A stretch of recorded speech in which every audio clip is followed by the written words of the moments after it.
అరాచక విధ్వంసక పాలనకు ప్రజలు మొన్నటి ఎన్నికల్లో స్వస్తి పలికారని గుడివాడ ఎమ్మెల్యే వెనిగండ్ల రాము అన్నారు.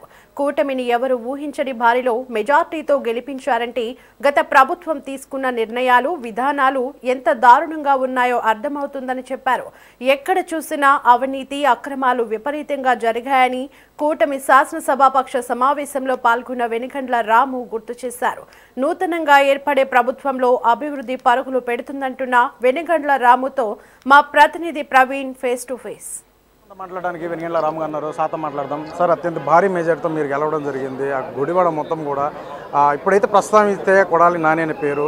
సార్, ఇప్పుడు ఈ టైంలో చూసుకున్నట్టు ఎట్లా? ఆల్రెడీ మా వాళ్ళు పంపేశారు, స్పష్టంగా చెప్పారు.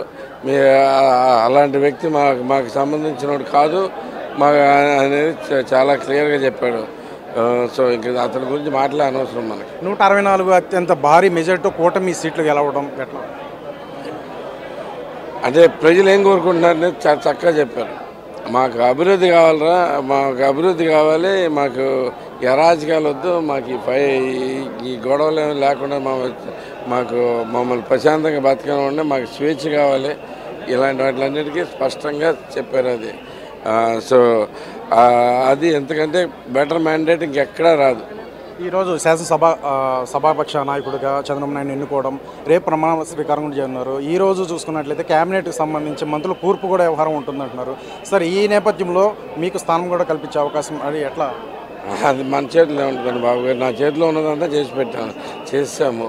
ఓకే, ఎవరి కాళ్ళకి మామూలుగా అందరూ యోగ్యులు అనిపిస్తుంది. కానీ అది తెలిసిన ఏకైక వ్యక్తి బాబు గారు అండ్ పవన్ కళ్యాణ్ గారు, వాళ్ళే డిసైడ్ చేసుకుంటారు.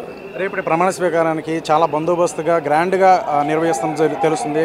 ప్రధానమంత్రి అమిత్ షా, వివిధ ఎన్డీఏ సీఎంలు అందరూ కూడా రావడం జరుగుతుంది.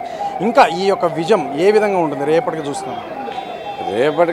రేపటి పరిస్థితులు ఏంటంటే మనకి ఆల్రెడీ చూపించాం. బేసిక్గా మనకి ఎంత నష్టపోయామని చెప్పేసి వాళ్ళందరికీ చూపించి మన బతుకులు బాగు చేసుకోవడానికి అవసరం ఏంటనేది, ఇంకేం కావాలనేది కూడా మనకి స్పష్టంగా వాళ్ళంతా చెప్తారని ఎదురు చూస్తూ ఉన్నాం. సార్, చివరి చెప్పండి, నూతన ప్రభుత్వం ఏ విధంగా ఉంటుంది పాలన?